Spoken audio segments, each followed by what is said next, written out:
If I were starting today, 55 years old, feeling behind on retirement, no existing audience, no technical background, no products built, knowing everything I now know about what actually works in AI income building, what would I do differently? That is the question this video answers. Not what the ideal theoretical path looks like. What I would actually do given the specific constraints of being 55. Limited time. Real financial pressure. Need for reliability over excitement. And the hard one, understanding of where most people waste their first 3 to 6 months. Let me start with 3 things I would deliberately not do first. The first thing I would not do is start by learning tools.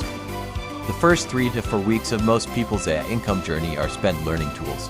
They open check and spend hours figuring out how it works. They explore Canva. They research which platform to use. They watch tutorials about automation. And they produce nothing in those 3 to 4 weeks that could ever generate income. I know now that tools are the second step, not the first. The first step is having something worth saying to someone worth saying it to. Tools only matter once you have that clarity. So for the first 2 weeks I would spend 0 time on tools and all my time on one question. What specific problem do I understand well enough that someone would pay me to help them solve it? The second thing I would not do is try to build a cold audience from scratch. At 55, I have a professional network. 20 or 30 years of colleagues, industry contacts, people who have worked alongside me and seen my thinking. Starting with cold content aimed at strangers would ignore the most valuable distribution asset I already have. I would start with warm conversations and warm outreach before I ever published single piece of public content. The third thing I would not do is build a product first. The instinct to build a digital product is understandable because the income model is compelling. Build it once and sell it repeatedly. But a product built before you have talked to real potential buyers is a product built on assumptions. And assumptions, as we have discussed elsewhere on this channel, are expensive when they turn out to be wrong. I would offer a simple service first, have real conversations with real clients, and build the product from what I learned in those conversations. Here is exactly what I would do instead, day by day, in the first 30 days. During days 1 through 7, I would do one thing exclusively. Write down every specific problem I have repeatedly watched people struggle with across my professional life. Every industry frustration I have seen play out the same way over and over. Every mistake I have watched colleagues make that I knew how to prevent. Every question I have been asked more times than I can count. From that list, I would pick the one problem I understand most specifically and most deeply. Then I would write one clear sentence describing the outcome I could help someone achieve by solving that problem. During days 8 through 14, I would choose one platform based entirely on where my target audience already spends their professional time. For most professional audiences, that is LinkedIn. I would publish 3 pieces of short content about the problem I identified in week 1. The goal is not to build an audience. The goal is to test whether the words I am using resonate with how real people describe the problem themselves. I would watch the comments and messages carefully for language that teaches me something. During days 15 through 21, I would reach out directly to 10 people in my professional network. Not to pitch anything at all, just to ask whether the problem I am addressing is something they deal with or have dealt with. I would listen far more than I talk. The language people use to describe their own version of the problem is the most valuable market research available.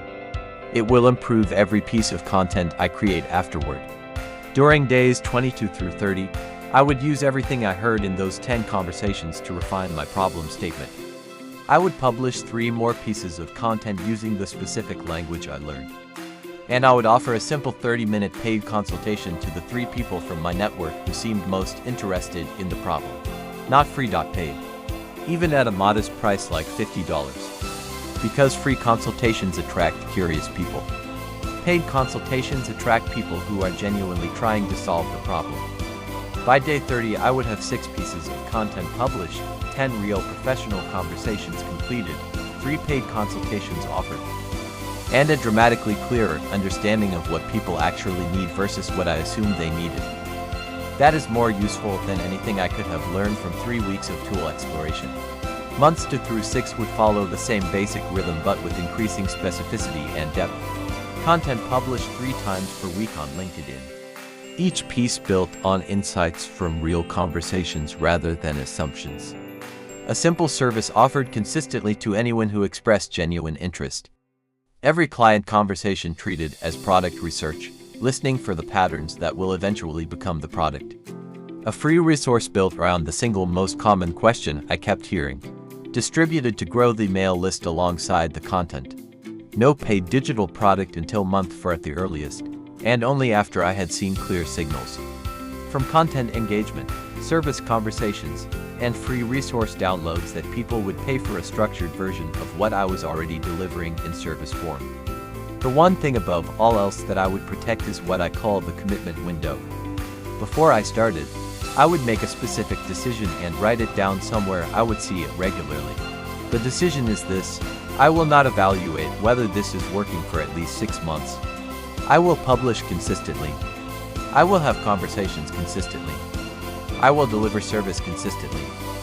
And I will not draw any conclusions about whether the system is working until month 6 at the earliest. This decision is the most important one in the entire process. Not because results do not matter, but because results in the first 6 months are not reliable indicators of whether the system will eventually work. The compounding does not start until month 6 or 7 for most people. Drawing conclusions before then almost always leads to stopping something that was about to work. The path I have described is not the most exciting one. It does not have dramatic early wins. It does not produce viral moments or overnight success. What it produces is a system that is built on real information about real problems that real people will pay to solve. And that kind of foundation produces compounding income over time, in a way that excitement and energy alone never can. If you are at the start of this journey and you want the structured process for the content layer, the AI Content System Starter Kit covers it step by step. The AI Service Bridge System covers getting your first clients. Both are designed specifically for adults over 40 with no technical background and no existing audience. The links are in the description. And before you start anything, run your numbers in the free AI Catch-Up calculator in the description. Knowing your specific retirement gap makes everything you are building feel concrete and purposeful rather than theoretical. The link is in the description. There is one more practical observation about starting the right way that is worth naming explicitly. The most important benefit of the sequence described in this video is not efficiency. It is information quality. Every action taken in the right order generates the right type of information for the next decision. Identifying the problem before building tools means the tools serve the problem rather than the problem being shaped around the tools. Talking to warm network contacts before publishing cold content means the content is built on real observations about real people rather than assumptions about what the audience probably needs. Offering service before building product means the product is built on what clients actually value rather than what you imagine they would value. Information quality compounds. Good early decisions generate better information for subsequent decisions. And better information produces better decisions. This compounding of decision quality is the less visible but more important benefit of building in the right sequence. The person who builds in the wrong sequence also learns.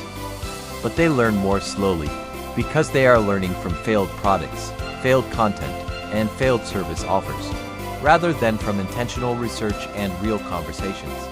Both paths eventually produce a working system. The sequence path produces it faster and with significantly less wasted effort. At 55, or 48, or 61, wasted effort is more expensive than it was at 25. Not just financially. In terms of the motivation and confidence required to keep going through difficult early months. The person who wastes 3 months going in the wrong direction has a harder time restarting than the person who spent those same 3 months in the right direction and has something real to build from. The sequence is not just about efficiency. It is about protecting the most valuable resource you have, which is your own willingness to keep going when things are hard. Build in the right order. Protect that willingness. Let it compound into the system you are capable of building.